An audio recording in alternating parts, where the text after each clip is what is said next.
Hello friends, welcome back to my YouTube channel self enlighten. आणि आजच्या video लेक्चरमध्ये आपण द फॉल ऑफ ट्रॉयचा सेकंड पार्ट बघणार आहोत. जर तुम्ही याचा फर्स्ट पार्ट बघितलेला नसेल तर प्लीज तो बघा. माझ्या यूट्यूब चॅनलला तो तुम्हाला मिळेल. आणि जर तुम्ही माझं यूट्यूब चॅनल सबस्क्राईब केलेलं नसेल तर प्लीज ते सबस्क्राईब करा, जेणेकरून तुम्हाला लेटेस्ट अपडेट्स मिळत राहतील.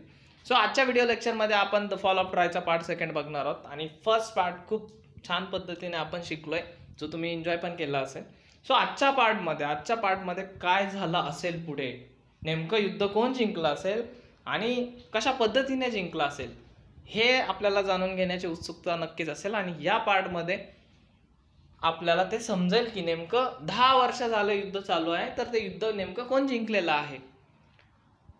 सो आपण स्टार्ट करू जास्त वेळ न घेता. At last Troy was taken not by force but by a trick. It was the कनिंग ओडेसिस who thought of a plan to obtain the victory. बघा, आपल्याकडे एक म्हण आहे, शक्तीपेक्षा युक्ती श्रेष्ठ. तर जवळपास 10 वर्षापासून जे युद्ध चालू होतं, एवढा मोठा ग्रीक आहे आणि एवढंसं छोटंसं ते शहर होतं, जे खूप संपन्न पण होतं आणि खूप छान पद्धतीने प्रोटेक्टेड पण होतं. त्यामुळे त्या ग्रीकला काय होतं, त्या शहरावरती ताबा मिळवता येत नव्हता, ते शहर जिंकता येत नव्हतं. आणि मग इथं त्यांनी खूप सारी शक्ती लावलेली होती.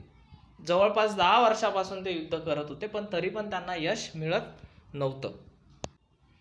आणि ते यश मिळवण्यासाठी त्यांनी काय केलं होतं की आता त्यांना हे कळालं होतं की आता आपण हे जे शहर आहे ते आपण शक्तीनं मिळवू शकत नाही आहोत. तर ते मिळवण्यासाठी आपल्याला काय करावं लागेल, युक्ती लढावं लागेल. आणि at last Troy was taken not by force but by trick. आणि शेवटला जे ट्रॉय शहर आहे ते जिंकून घेतलं ग्रीकनं. कशानं? फोर्सनं नाही जिंकलं, शक्तीनं नाही जिंकलं, तर युक्तीनं जिंकलं. ट्रिक म्हणजे काय, तर युक्तीनं. इट वॉज अ कनिंग ओडेसिस. कनिंग म्हणजे काय, चतुर. ओडेसिस नावाचा एक त्यांच्याकडे व्यक्ती होता. त्यांना असं मत मांडलं की त्यानं एक प्लॅन मांडला की आता आपल्याला जर जिंकायचं असेल, जर आपल्याला विजय मिळवायचा असेल, ऑप्टेन म्हणजे काय, तर मिळवणे, विजय जर मिळवायचा असेल तर आपल्याला हा विचार अंमलात आणावा लागेल. तर नेमका काय होता, ती ट्रिक काय होती, ती युक्ती काय होती ज्यानं ते जिंकलं होतं.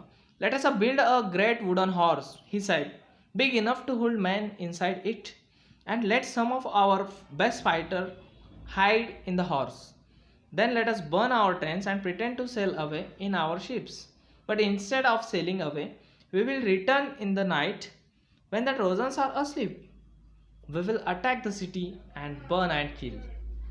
So त्याने काय विचार मांडला की आपण काय करू, एक खूप मोठा घोडा, लाकडाचा घोडा बांधू, ओके, वुडन हॉर्स.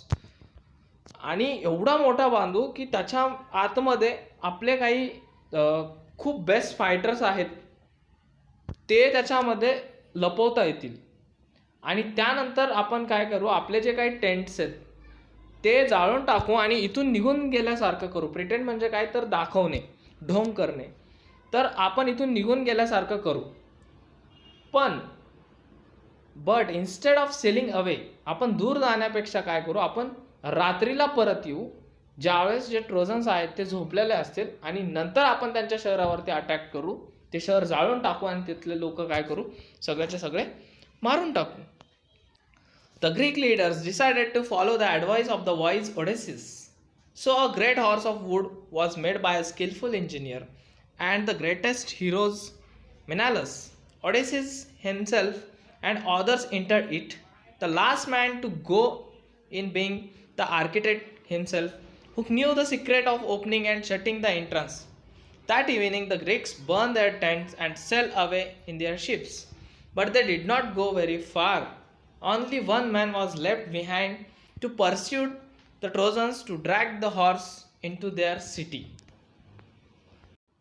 सो त्या ओडिसेसनं काय कल्पना मांडलेली होती की आपण खूप मोठा घोडा असा बांधू ज्याच्यामध्ये माणसं उभं राहतील. बघा, हे एक पिक्चर आहे ज्यामध्ये दिसतं की खूप मोठा घोडा त्याने बनवलेला आहे आणि लाकडाचा तो घोडा आहे.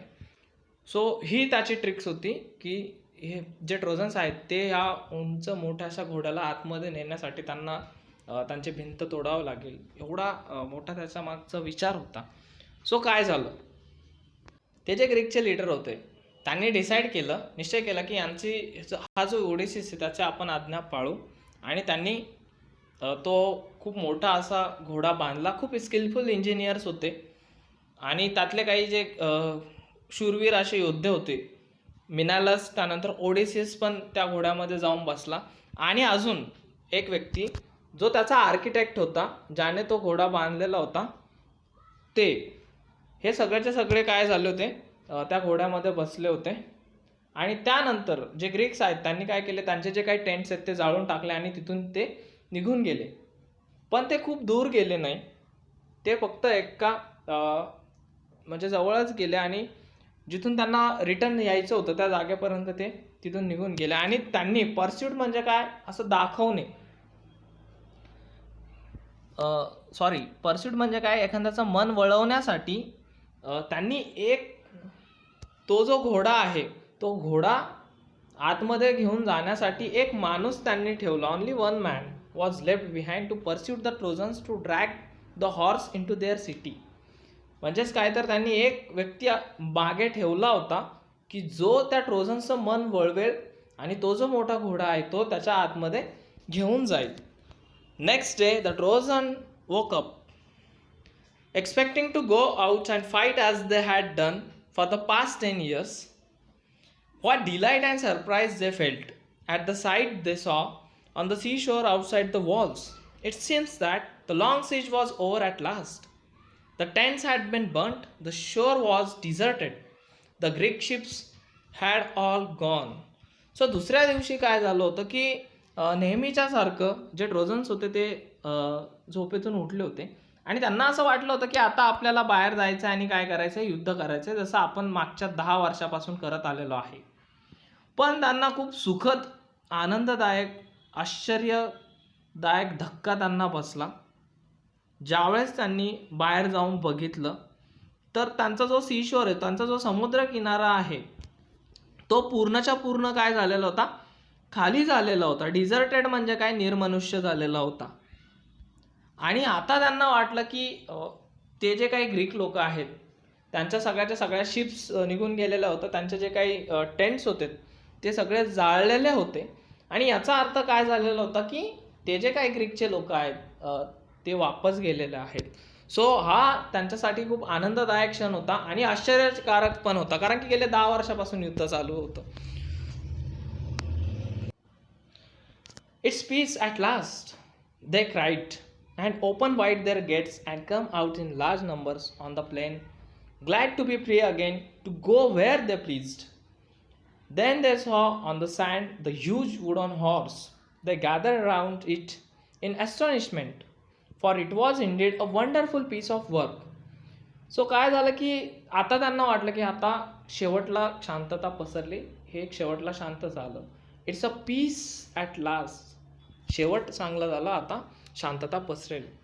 आणि ते रडायला लागले म्हणजेच काय तर त्यांना खूप खुशी झालेली होती. एवढ्या वर्षापासून आपण संघर्ष करतोय तर ते त्या खुशीमध्ये पण ते रडत होते. मग त्यांनी काय केलं, त्यांचे जे काही गेट्स होते ते ओपन केले आणि खूप मोठ्या संख्येमध्ये ट्रोजन्स काय झाले, बाहेर आले.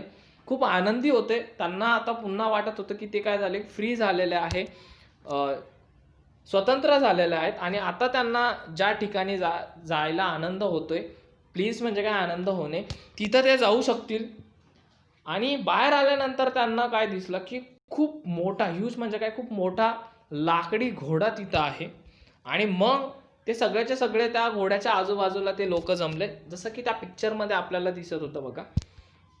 जस्ट मी तो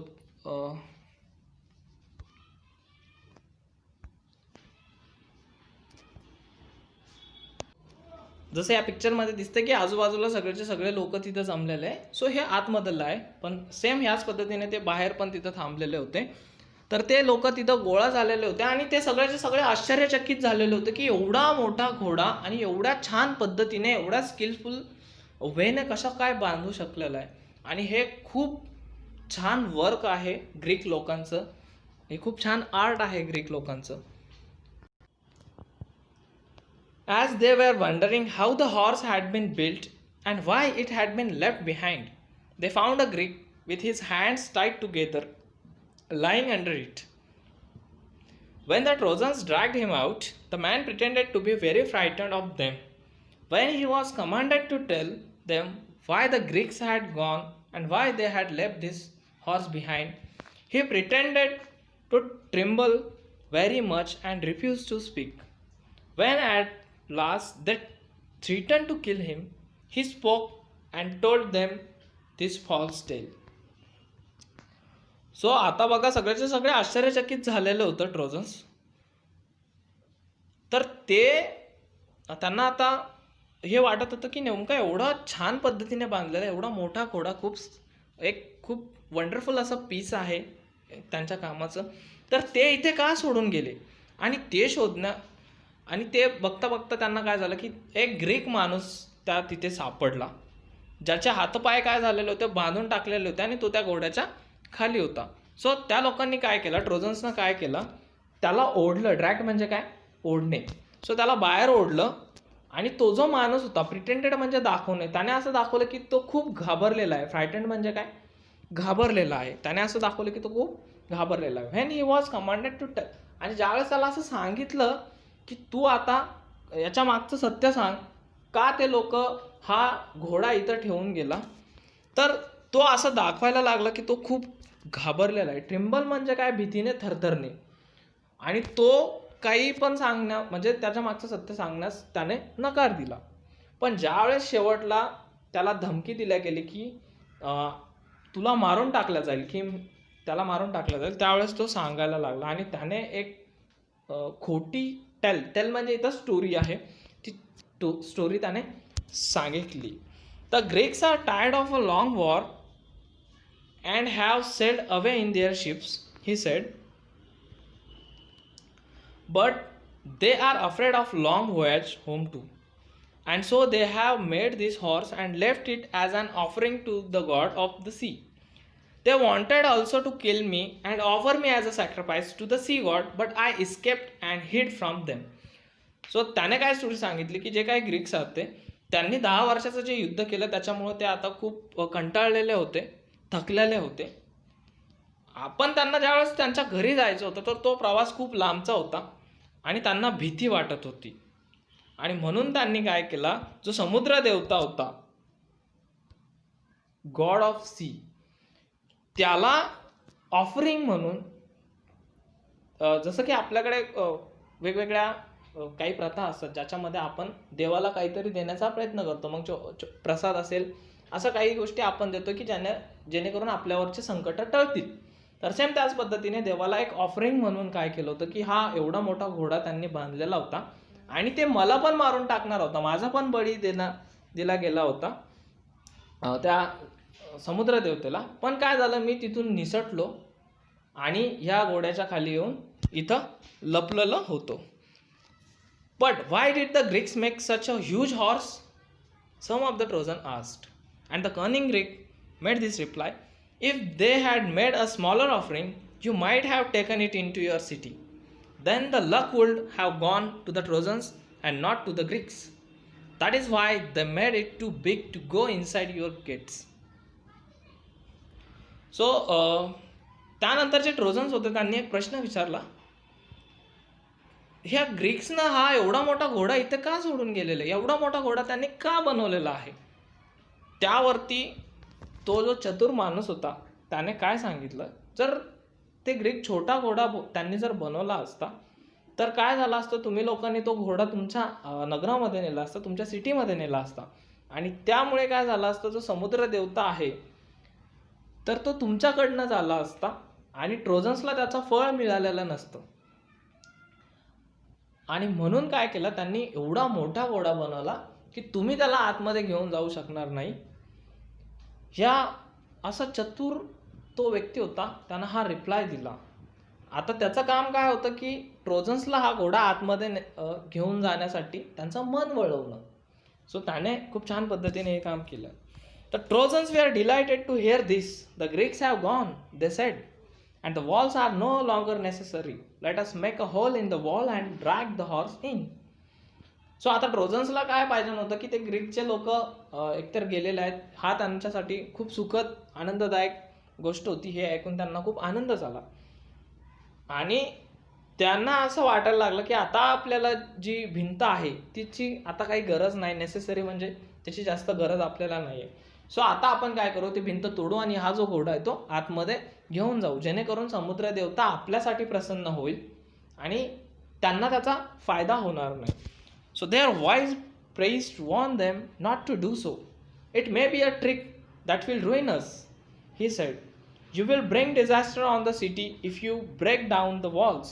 But they were so excited that they were paid no attention to his words.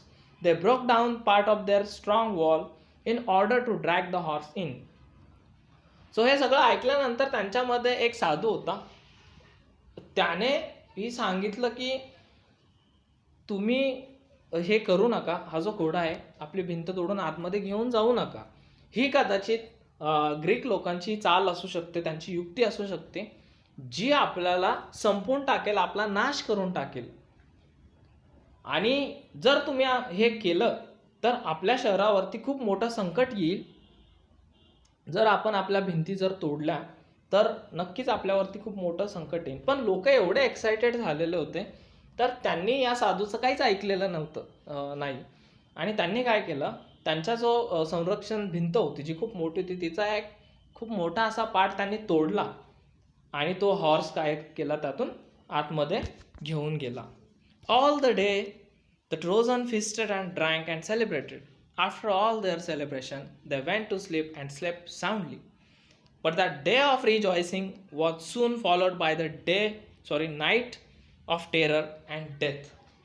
So आता त्यांना खूप आनंद झालेला होता, त्यामुळे त्यांनी पूर्णच्या पूर्ण दिवसभर तो आनंद त्यांनी व्यक्त केला आणि खूप सारी दारू त्यांनी पिलेली होती, खूप सारं सेलिब्रेट त्यांनी केलेलं होतं, खाणं पिणं आणि एकंदरीत खूप मोठं सेलिब्रेशन झालेलं होतं. आणि रात्री काय झालं होतं की ते झोपी गेलेले होते, खूप आनंदामध्ये ते झोपी गेले होते.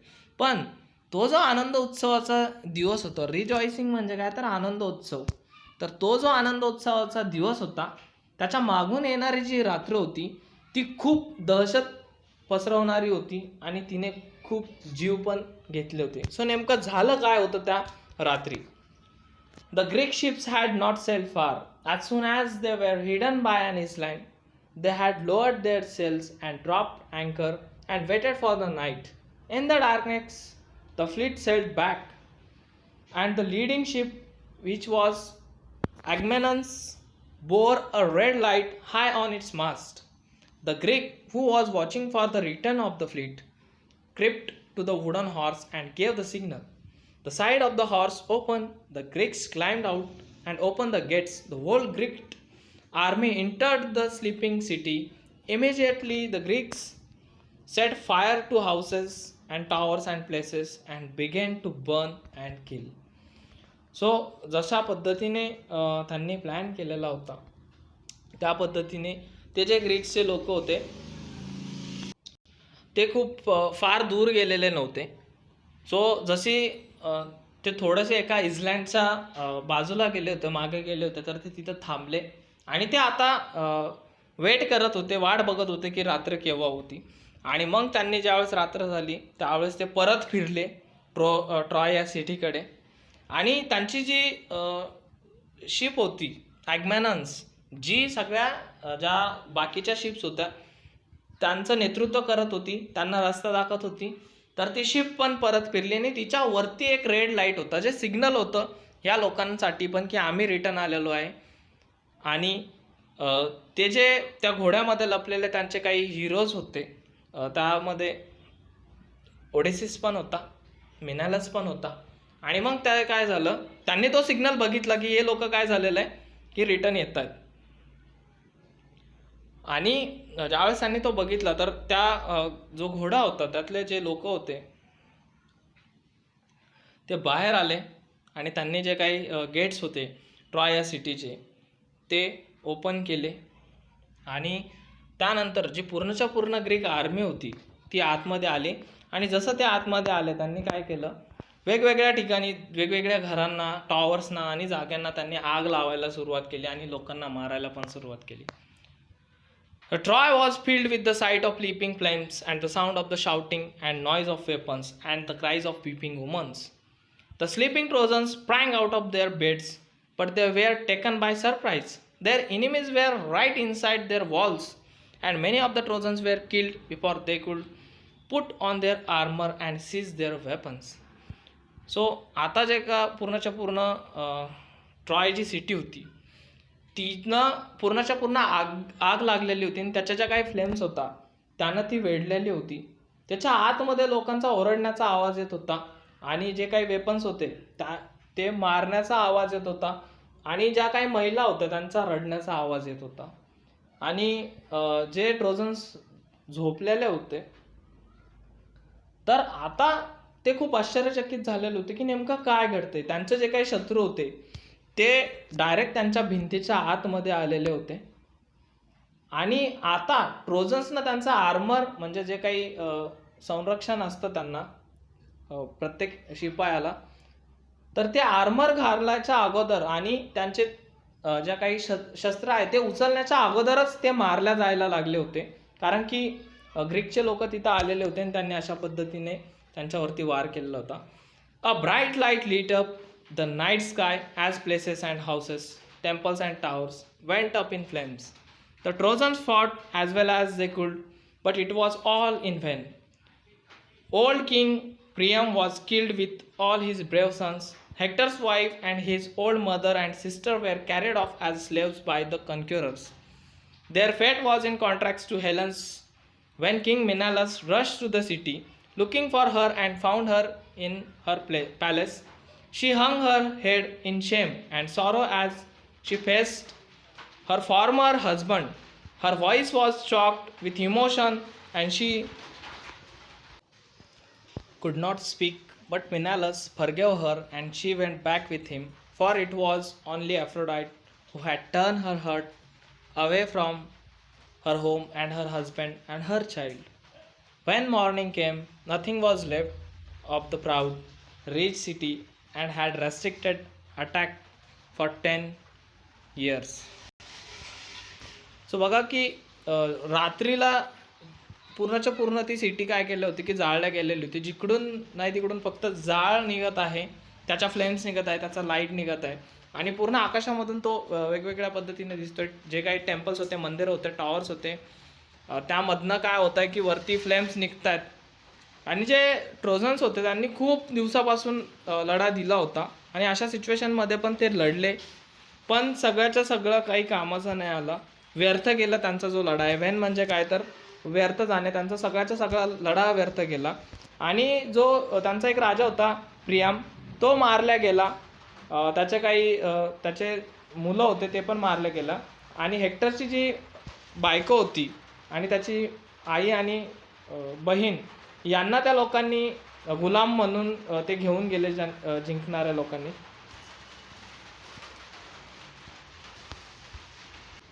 आणि ग्रीकच्या लोकांना असं वाटत होतं की ती जी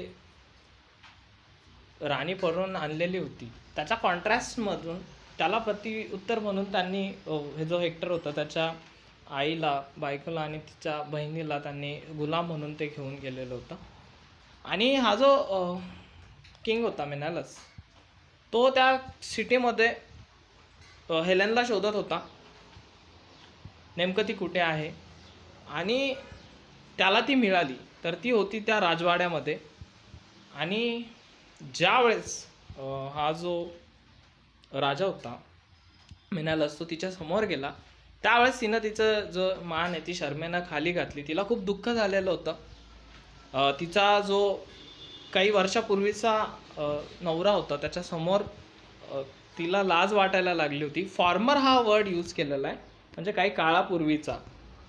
तर तो तिचा नवरा होता आणि त्याच्यासमोर आता तिला खूप लाज वाटायला लागली होती. तिचा आवाज बंद झालेला होता. चॉक्ड म्हणजे काय, बंद होणे. आणि तिला खूप फिलिंग्स, इमोशन्स हे झालेलं होतं तिच्या. ती ओव्हरवेल्म ज्याला म्हणतो आपण, ओव्हरवेल्म म्हणणं, तर त्या पद्धतीने होतं आणि त्यामुळे ती काही बोलूच शकत नव्हती. पण मेनालस जो आहे त्याने तिला माफ केलं आणि तिला परत तो घेऊन गेला. बघा, असं म्हणतात everything is fair in love and war. So same मेनालसनं पण ते मान्य केलं की प्रेमात आणि युद्धात सगळं काही माफ असतं, आणि त्याने खूप मोठ्या मनाने त्याची जी बायको ते हेलन हिला त्यानं माफ केलं आणि तिला तो तिच्यासोबत घेऊन गेला. सो या ज्या काही म्हणी आहेत, everything is fair in love and war, हे पण खूप छान पद्धतीने प्रूव्ह होतंय इथे. आणि त्याने ज्यावेळेस तिला ते घेऊन गेलेला होता, तर तिला आता खूप वाईट वाटायला लागलं होतं की फक्त ह्या एका गोष्टीमुळे आपण आपल्या नवऱ्याला सोडून गेलेलो आहे, आपल्या मुलांना सोडून गेलेलो आहोत, आपल्या शहराला ते सोडून आलेली होती. When the morning came, nothing was left of the proud, rich city had resisted attack for 10 years. आणि ज्यावेळेस सकाळ झालेली होती त्यावेळेस त्या शहरामध्ये काहीच राहिलेलं नव्हतं. त्याचं जे काही गौरव होतं ते पण तिथं राहिलेलं नव्हतं, कारण की पूर्ण शहर जळालं होतं. त्याच्यामध्ये असलेले रिचनेस, त्याच्यामध्ये असलेला पैसा, संपन्नता, ते काही त्या शहरात राहिलेले नव्हती. आणि त्यांनी जो विरोध दर्शवला होता मागच्या 10 वर्षापासून, त्यांनी जो विरोध दर्शवला होता, त्यांचा अटॅक त्यांनी नेहमी परतवून लावलेला होता, तर त्याचा आता काहीच अर्थ उरलेला नव्हता. वेन जो वर्ड आपण वरती बघितला की त्यांचे एफर्ट्स व्यर्थ केले. सो एवढं सगळं घडलं होतं का, तर एका राजानं त्या राणीला पळून आणलेलं होतं. सो खूप सुंदर अशी स्टोरी. हिच्याबद्दल तुम्हाला ऑनलाईन खूप सारी इन्फॉर्मेशन भेटेल. जर तुम्ही कदाचित थोडंसं एक्सप्लोअर केलं तर खूप छान अशी स्टोरी तुम्हाला परत ती दिसेल. सो खूपच सुंदर चॅप्टर होता आणि त्याचा असा एंड झालेला आहे. परत एकदा आठवतं की शक्तीपेक्षा युक्ती श्रेष्ठ. आपण कुठे कुठे शक्तीने काही जिंकू शकत नाही, तर तिथं आपल्याला युक्ती लढवावी लागते, आणि ग्रीक लोकांनी ती युक्ती लढवली आणि 10 वर्षाचा लढा त्यांनी संपवला. त्यांच्या बाजूने ते जिंकून ते घेऊन गेले, आणि ट्रॉय जे शहर खूप संपन्न होतं त्याला हार मानावं लागली. त्या ट्रिकनं त्यांचं नुकसान झालं. दुसरी गोष्ट, तो जो साधू तो सांगत होता त्याचं बिलकुल कुणी ऐकलं नव्हतं, तर त्यांच्यामुळं पण ही गोष्ट घडली. सो अतिशय सुंदर असा चॅप्टर होता. आय होप तुम्हाला तो समजला असेल. थँक्यू.